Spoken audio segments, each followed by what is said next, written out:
Hi friends, welcome to RK family vlogs. இந்த video புதன்கிழமை எடுத்தது. இன்னைய டே எப்படி போகுது அப்படின்றத இந்த விலாகில் பார்க்கலாம். வீடியோக்குள்ளே போகிறதுக்கு முன்னாடி இப்போ தான் நம்ம சேனல் ஃபஸ்ட் டைம் பார்க்குறீங்க அப்படின்னா சேனலை மறக்காமல் சப்ஸ்கிரைப் பண்ணுங்கள். அப்படியே பக்கத்தில் இருக்க பெல் பட்டன் கிளிக் பண்ணுங்கள். அப்போ தான் நான் வீடியோ போட்டதும் உங்களுக்கு நோட்டிஃபிகேஷன் வரும். வீடியோவை மிஸ் பண்ணாமல் பார்ப்பீங்க. வாங்க இப்போ விலாகை கண்டினியூ பண்ணலாம்.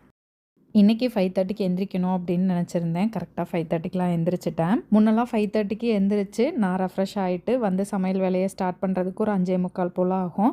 5:45லேருந்து சமைச்சேன் அப்படின்னா 7 மணிக்குள்ளே சமையல் வேலையை முடிச்சிடுவேன். அது அப்படியே கொஞ்ச நாள் போக போக என்ன ஆயிடுச்சு அப்படின்னா 6 மணிக்கு மேலே தான் எந்திரிக்கிறேன். சமையல் வேலையை வந்து அறக்க பறக்க ஏதாவது சிம்பிளாக சமைச்சா போதும் அந்த மாதிரி சமைக்க ஆரம்பிச்சிட்டேன். மண்டே டியூஸ்டே 2 நாளும் 5 மணிக்கு எந்திரிக்கணும் அப்படின்னு எழுதி வச்சேன். நம்மளே 5:30க்கு தானே எந்திரிப்போம், எதுக்கு 5 மணிக்கு எந்திரிக்கணும் அப்படின்ட்டு தான் இன்றைக்கி வந்து 5:30 அப்படின்னு எழுதி வச்சேன்.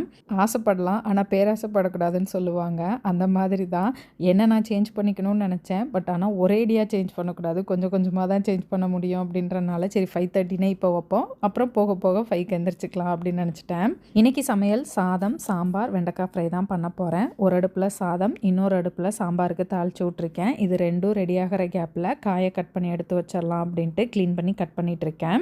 வெண்டைக்காய் கட் பண்ணும்போது தான் ஒரு யோசனை வந்தது.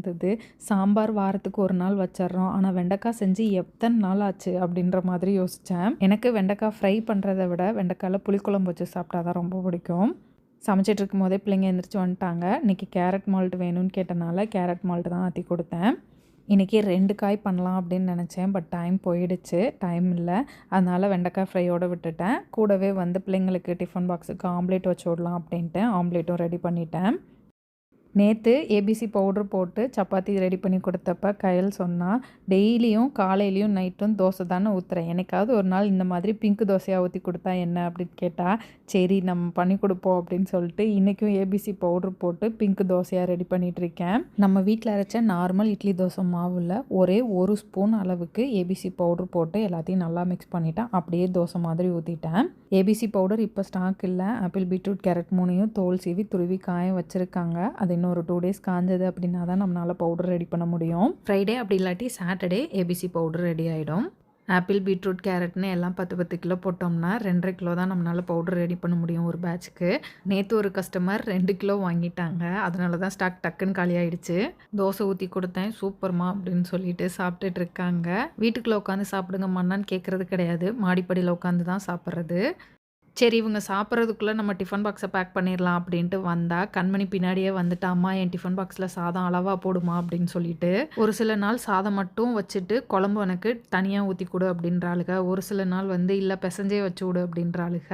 அவங்க எப்படி கேட்குறாங்களோ அப்படி தான் நான் வந்து டிஃபன் பாக்ஸில் வச்சு விட்றேன். 2 கரண்டி சாதம் போட்டதுமே ஐயோ அம்மா போதும் அப்படின்னா, மிச்சம் இருக்க சாதத்தை இப்போ சாப்பிட்றியா அப்படின்னோடனே சரி டிஃபன்லேயே போடு அப்படின்ட்டா. சாதம் இவ்வளோ போட்டு விட்றேன் அப்படின்னா இது ஃபுல்லெல்லாம் சாப்பிட மாட்டாங்க. கண்டிப்பாக இதில் பாதி டிஃபன் வீட்டுக்கு வரும். காய் எடுத்து வச்சாலுமே ஐயோ அம்மா ஏமா இவ்வளோ வைக்கிற அப்படின்னு, நீ சோறு சாப்பிட்றியோ இல்லையோ காய் சாப்பிட்டு வா அப்படின்னு சொல்லி வச்சு விடுவேன். இந்த பிள்ளைங்களுக்கு டிஃபன் பாக்ஸில் பேக் பண்ணுறதுக்குள்ளே என்ன ஒரு வழி பண்ணிடுவாங்க. டிஃபன் பாக்ஸில் சாதம் போட்டு கொடுக்கறது மட்டும்தான் என்னோட வேலை. வாட்டர் பாட்டிலில் தண்ணி ஊற்றுறது, லஞ்ச் கூடையில் எடுத்து வைக்கிறது, லஞ்ச் டவல் எடுத்து வைக்கிறது, இந்த வேலை எல்லாமே அவங்களே பார்த்துக்குவாங்க. போன வருஷம் வரைக்கும் நான் தான் லஞ்ச் கூடையிலையுமே எடுத்து வச்சிட்டு இருந்தேன். இப்போலாம் எடுத்து வைக்கிறது இல்லை. உங்களோட வேலையை நீங்கள் கொஞ்சம் செஞ்சு பழகுங்க அப்படின்னு சொல்லி விட்டுட்டேன். ஃபஸ்ட்டு எனக்கு தலசி விடலை அப்படின்னு சொல்லி ஒரு சண்டை வரும் காலையில். அதனால் என்ன பண்ணுவேன்னா, யார் டிஃபன் பாக்ஸ் பேக் பண்ணி வச்சதும் ஃபஸ்ட்டு எடுத்து வச்சுட்டு வர்றாங்களோ அவங்களுக்கு தான் சீ விடுவேன் அப்படின்னு சொல்லுவேன். அதனால் கயல் வந்து வேகமாக போய் அவளோட திங்ஸ் எல்லாத்தையும் எடுத்து வச்சுட்டு வருவா. மித்த நேரத்தில் கண்மணி அழுவா. ஆனால் ஒரு வேலை சொல்லி அந்த வேலையை செஞ்சதுக்கப்புறம் தான் அந்த வேலையை செஞ்சு விடுவேன் அப்படின்னு சொன்னோம்னா வந்து அப்படியே அமைதியாயிருவா. பரவாயில்ல நான் 2வதே வந்து தலை சீவிக்கிறேன் அப்படின்னு. அவளுக்கு தலை சீவி விட்டு இவளை கூப்பிட்றதுக்குள்ளே இடையில வந்து வம்புழுத்து சண்டை இழுத்துட்டாளுங்க. டெய்லி இவங்களுக்கு பஞ்சாயத்து தீர்க்கிறதே ஒரு வேலையாக இருக்குது எனக்கு. ஃபோட்டோ வைக்கலையா? பாய். பிள்ளைங்களை ஸ்கூலுக்கு அனுப்பிச்சி விட்டு வீடியோ எடிட் பண்ணுற வேலை இருந்தது. வீடியோவெலாம் எடிட் பண்ணிவிட்டு சரி சிங்கில் இருக்க பாத்திரத்தை கழுவிடலாம் அப்படின்னு கழுவிட்டு இருந்தேன். அக்கா இந்த வேலையை நான் பார்த்துக்க மாட்டேனா அப்படின்னு சொன்னாங்க. சரி ஓகே அப்படின்னு சொல்லிட்டு பாதியை கழுவிட்டு அப்படியே நான் கிளம்ப ஆரம்பிச்சிட்டேன். நான் ஹேர் ஸ்ட்ரைட்னிங் பண்ணியிருக்கேன் அப்படின்னு வீடியோ பார்க்குற நிறைய பேருக்கு தெரியும். ஸ்மூத்னிங் பண்ணியிருந்தாலும் வளர்ற முடி வந்து என்னோட நேச்சுரல் ஹேராக தான் வளரும். ஷோல்டர் வரைக்கும் இருக்கிற முடி வந்து என்னோட நேச்சுரல் ஹேரு. அதுக்கு கீழே இருந்தது வந்து அந்த ஸ்மூத்னிங் பண்ணது ரொம்ப ஒல்லியாக குச்சியாக இருந்தது. எனக்கு அது ரொம்ப ஒரு மாதிரி இருந்தது. அதனால் ஹேர் கட் பண்ணிடலாம் அப்படின்ட்டு நேற்று போய் பண்ணிட்டேன். ஒரு மாதிரி அன்ஈவனாக இருந்தது. நல்லாவே இல்லை. எனக்கு ரொம்ப டிஸ்டர்ப்டாக இருந்தது. பண்ணலாமா வேணாமா அப்படின்னு யோசிச்சுட்டே இருந்தேன். ஃபைனலாக ஹேர் கட் பண்ணியாச்சு. லேயர் கட் மாதிரி பண்ணலாம் அப்படின்னு நினச்சேன். எனக்கு வந்து நேற்று லேட்டானனால சரியாக பண்ணலை. அதனால் இன்றைக்கி போகணும் அதை கரெக்ஷன் பண்ணுறதுக்காக. ஹேர் லென்த்தை ஷார்ட் பண்ணதுக்கப்புறம் ஒரு மாதிரி டக்குன்னு கிளம்பி போகிற மாதிரி ஒரு ஃபீல் இருக்குது. ஜஸ்ட்டு தலையை மட்டும் சிக்க எடுத்துகிட்டு ஒரு கிளிப்பை மட்டும் குத்திட்டு பவுடர் அடித்து போட்டு வச்சுட்டு டாட்டா பாய் பாய்ன்னு கிளம்புற மாதிரி இருக்குது.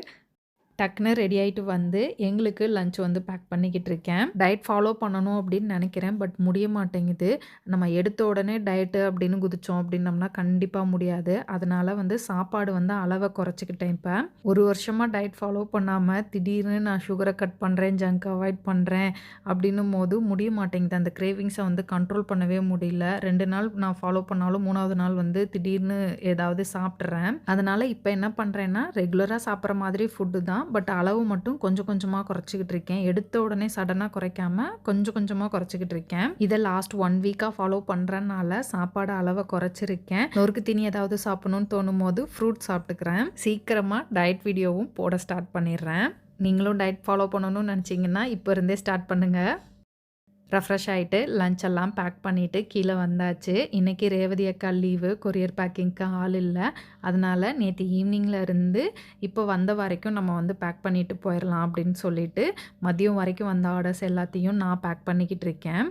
இன்றைக்கி லீவ் போட்டு ஃபுல் டே கொரியர் பேக்கிங் நானே பார்த்துருந்துருக்கலாம். பட் எனக்கு திண்டுக்கல்லில் வேலை இருக்குது. ஸோ அந்த வேலைக்காக மதியத்துக்குள்ளே போகணும் அப்படின்றனால டக்குன்னு மதியம் வரைக்கும் வந்து ஆர்டர்ஸை பேக் பண்ணிவிட்டு மதியத்துக்கு மேலே கிளம்பலாம் அப்படின்ட்டு பிளான் பண்ணி பேக் பண்ணிகிட்ருக்கேன்.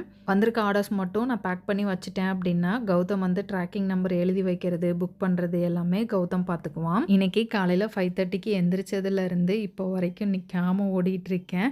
ஆனால் ரொம்ப ஹாப்பியாக இருக்கேன். ரொம்ப நாள் கழித்து ஆக்டிவாக ஒர்க் பண்ணுற மாதிரி எனக்கு தோணுச்சு. இந்த வீக் ஸ்டார்ட் ஆனதே வந்து எனக்கு அப்படி தான் இருக்குது. இன்றைக்கி என்னென்ன ஒர்க் பண்ணணும் அப்படின்றத கண்டிப்பாக எழுதி வைக்கணும் அப்படின்ட்டு நேற்று நைட்டே எழுதி வச்சுட்டேன். எழுதி வச்சபடி தான் வந்து இன்றைக்கி வந்து ஒர்க் போயிட்டுருக்கு எனக்கு. ஆஃப்டர்நூன் வரைக்கும் வந்த ஆர்டர்ஸை வந்து பேக் பண்ணி கொடுத்துட்டு நான் அப்படியே கடைக்கு கிளம்பிட்டேன். வீட்டிலேருந்து கிளம்பும் போதே 1 மணி ஆயிடுச்சு. நேராக கடைக்கு போனதும் லஞ்சை சாப்பிட்டுட்டு தான் அடுத்த வேலையை பார்க்க முடியும். கடைக்கு வந்து லஞ்சை சாப்பிட்டுட்டு என்னோடய வேலைகளை முடிச்சுட்டு எனக்கு வெளியே கொஞ்சம் போக வேண்டிய வேலை இருந்தது. அதுக்காக வெளியே கிளம்பிட்டேன். வெளியே போக வேண்டிய வேலை இருந்தது. அதை முடிச்சுட்டு நேற்று ஹேர் கட் பண்ணது கொஞ்சம் கரெக்ஷன் பண்ண வேண்டியது இருந்தது. அதனால் நம்ம கடைக்கு ஆப்போசிட்டில் இருக்க கடை தான். வந்ததும் நேராக இங்கே வந்துட்டேன். பிள்ளைங்க வந்து நேற்றும் ஹேர் கட் பண்ணுற, இன்றைக்கும் ஹேர் கட் பண்ணுற, எனக்கு தெரியாது, எங்களுக்கும் நீ ஹேர் கட் பண்ணி விடணும் அப்படின்ட்டாங்க.